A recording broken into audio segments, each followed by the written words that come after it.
दोस्तों नमस्कार। आज हम आपके लिए लेकर आए हैं दोस्तों सॉल्यूशन चैप्टर में से जो क्लास 12th में आपको पढ़ना है, determination of molecular mass of the osmotic pressure measurement. हाँ दोस्तों, आज हम आपको मॉलिक्यूलर मास कैसे निकालते हैं आज हम आपको बताएंगे। अब इससे पहले हमने आपको वान हाफ इक्वेशन बताया था दोस्तों, उसी से रिलेटेड है दोस्तों। आइए देखते हैं दोस्तों। According to van't Hoff equation for the dilute solution, अब आपको बताया था दोस्तों पाई भी इक्वल टू NRT, आपको आइडियल गैस इक्वेशन भी बता दिया था दोस्तों। और इसमें पाई के बारे में बताया कि जो आप प्रेशर लेते हैं, वॉल्यूम लेते हैं, एन जो आप सैल्यूट लेते हैं उसका मोल कैसे निकालते हैं वो भी बता चुके हैं दोस्तों। फिर आज बताएंगे इसमें आर क्या है, आर की कितनी वैल्यू होती है दोस्तों, और टेम्परेचर जो टी है एक कैसे है। आइए दोस्तों देखते हैं।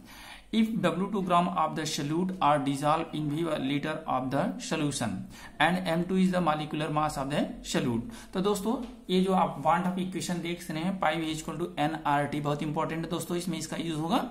और N जो होता है इसको कैसे लिखते हैं दोस्तों, आपको मोल निकालने के बताया था दोस्तों कि नंबर ऑफ मोल किसी का भी, जैसे नंबर ऑफ मोल हमें यहाँ पर सैल्यूट का निकालना है दोस्तों, तो W2/M2 मतलब मॉलिक्यूलर आपको मास मालूम होना चाहिए और इसका वेट मालूम होना चाहिए, तो आप इसको निकाल सकते हैं। एन इक्वल टू देख रहे हैं दोस्तों, यहाँ पर आपको देखिए हम यहाँ पर लिखे हैं W2 gram of the salute. ये आप जो है ये वेट ले लेंगे, ये मॉलिक्यूलर मास ले लेंगे दोस्तों, और इससे आप number of mole of salute निकाल लेंगे दोस्तों। ठीक है दोस्तों, और जो एन की वैल्यू है यहाँ पर पुट कर देंगे। देखिए दोस्तों आप यहाँ पर पुट कर देंगे तो पाई भी इक्वल टू W2/M2RT, या इसी में आप जो हमने बताया है दोस्तों कि आप इसको बाई 1 कर लीजिएगा, और ये आपको तिर्यक मल्टीप्लाई करना होता है दोस्तों।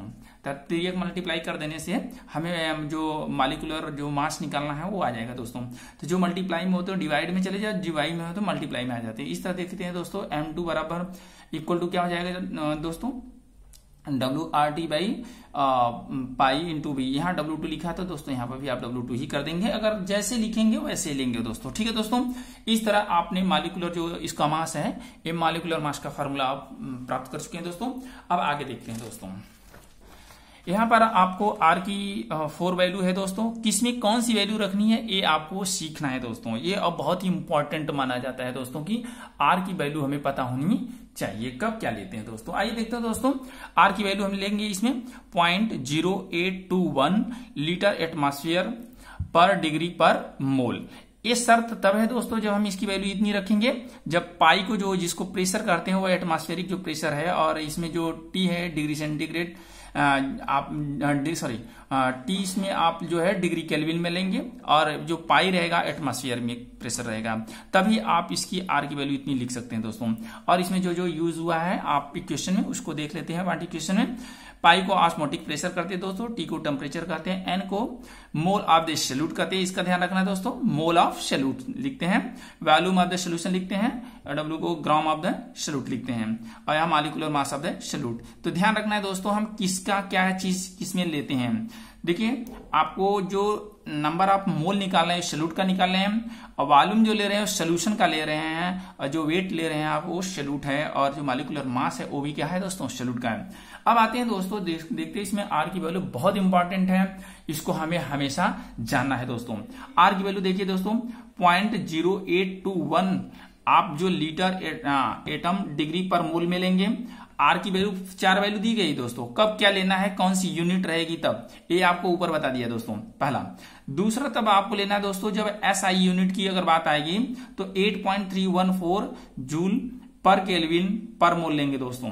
फिर आर की वैल्यू 8.314, देखिए दोस्तों कंफ्यूजन नहीं होना, यहाँ मल्टीप्लाई इंटू 10⁻⁷ है जब आप अर्ग में निकालते हैं, जिसको आप डिग्री पर मोल में रखते हैं दोस्तों। अगर अर्ग नहीं रखना है तो आप ये वैल्यू आप गड़बड़ा सकते हैं, इसलिए आप ध्यान देंगे कि 8.314 दो जगह होता है, तो जब आपको अर्ग में निकालना हो तो आप इससे निकालेंगे, वहां 10⁻⁷ होता है, तब इसकी यूनिट बदल जाती है। और लास्ट जो आपको दिखाया गया दोस्तों 1.987, इसको इक्वल टू मान लिया जाता है 2 के। ठीक है दोस्तों, इतना 1.987 कैलोरी पर डिग्री पर मोल को 2 लिखते हैं, लेकिन एग्जैक्ट उसकी जो वैल्यू होती है दोस्तों वो 1.987 होती है दोस्तों। इस तरह आपको ये जो वैल्यू आप इक्वल जो 2 लिखते हैं कितने के दोस्तों 987 होती है दोस्तों। ठीक है दोस्तों, लेकिन हम इसको लिखते हैं किसमें दोस्तों, कितने में, 2 में लिखते हैं। तो इस तरह हमने आज आपको बहुत सारी जानकारी दी है दोस्तों, और भी आगे देते रहेंगे दोस्तों। और आगे देखते हैं दोस्तों, कुछ नोट्स लिखा हुआ है। ठीक है दोस्तों, आइए इस नोट्स का क्या मतलब है, किसके लिए है लिखा है, और ये इंपॉर्टेंट क्या है इसका। देखिए दोस्तों, this method is use not prefer for determination of molecular mass because of many experimental difficulty involve. ये जो मेथड आपको हमने बताया दोस्तों, इसमें बहुत सारी डिफिकल्टी इन्वॉल्व होती है, इसलिए इस मेथड को हम प्रीफर नहीं करते हैं। ठीक है दोस्तों, आइए दोस्तों आगे देखते हैं। एक नोट फिर देखिए, it is consider to determination of the molecular mass of the protein, polymer and macromolecules. दोस्तों ये केवल प्रोटीन के लिए, पॉलीमर के लिए या माइक्रोमॉलिक्यूल जो है उनका ही केवल क्या निकाल सकता है दोस्तों, मॉलिक्यूलर मास निकाल सकते हैं। इस मेथड जो हमने आपको अभी वन टॉप इक्वेशन के माध्यम से बताया दोस्तों। लेकिन इसी में एक चीज और भी देखना है दोस्तों, elevation in boiling point, depression in freezing point can not be use because of the following reason. अब हम आपको कॉलिगेटिव प्रॉपर्टी बताए थे, उसमें 2 कॉलिगेटिव प्रॉपर्टी से भी इसको निकालते हैं, लेकिन दोस्तों ये हम मेथड यूज नहीं करेंगे। Elevation in boiling point, depression in freezing point can not be use because of the following reason. हम जो मॉलिक्यूलर मास निकालेंगे इस दोनों मेथड को नहीं यूज करेंगे। क्यों नहीं यूज करेंगे, केवल यह प्रोटीन, पॉलीमर और माइक्रोमॉलिक्यूल का ही निकालते हैं। और इसमें हम क्या रीजन है कि elevation in boiling point, depression in freezing point से हम इसको नहीं डिटर्मिनेशन कर सकते। क्यों नहीं कर सकते, देखिए दोस्तों, the changes observe in this the property are very small. अगर ये दोस्तों 10 टू द पावर माइनस अगर 3 अगर रहता तब तो हम निकाल लेते हैं, लेकिन ये इतनी छोटी यूनिट होती है कि इसको हम इसमें इन्वॉल्व नहीं करते हैं दोस्तों। फिर आगे देखिए दोस्तों, protein is not suitable because these molecule are not stable at higher temperature. Higher temperature पर यह दोस्तों जिस फॉर्म में है उस फॉर्म में यह एग्जिस्ट नहीं करता है दोस्तों।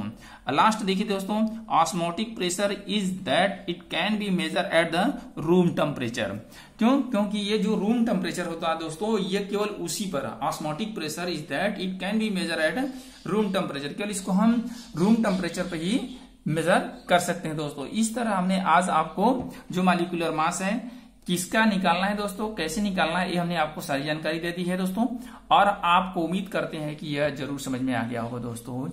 अगर आपको वीडियो अच्छा लगे तो like, subscribe and bell icon जरूर दबाइएगा दोस्तों। आपको इसी तरह हम अच्छी वीडियो लाते रहेंगे। जय हिंद।